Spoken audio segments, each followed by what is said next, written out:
mean, this is the story, the changing nature of the Ganga, the change in the people, the change in the landscape.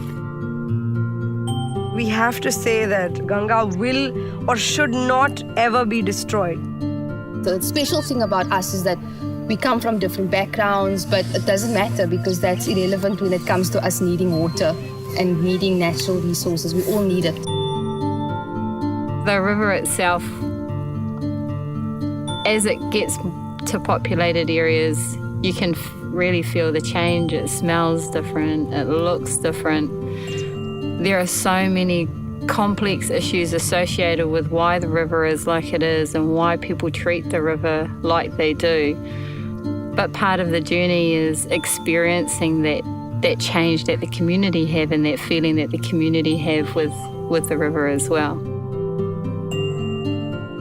We don't realize half the things that we're doing as a civilization or as an Indian. And one of the things is the filth around us. I truly believe that the day India gets clean outwardly, we'll be clean from the inside as well.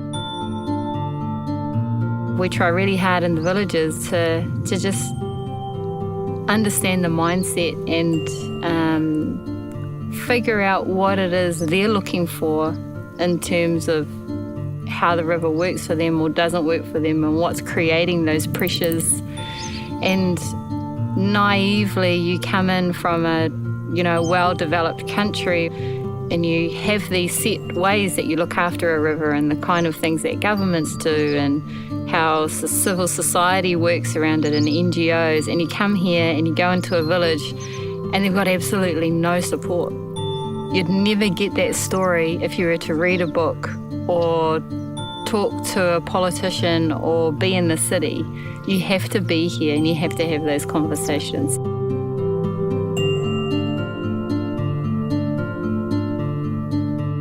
I've always had this problem of trying to tell people that no, we are really at a problem. And I think for me to be able to see the river with my own eyes and to sort of take away from it and come back and be like, okay, you know what? I have seen the whole damn thing. I know exactly what's going on. And we need to show that it's not only in Ganga or in India, it's in all of the country that is happening. Something is happening with the contamination, with the education, with the water. What is it that will make people identify with understanding that these resources are necessary and important? And how do you sustain and reinforce that? And that then ultimately could lead to behavior change, which is ultimately what we'd like to see. But we need to figure out what those things are. What are the aspects of getting people to identify and say, I am an environmentalist, I save water.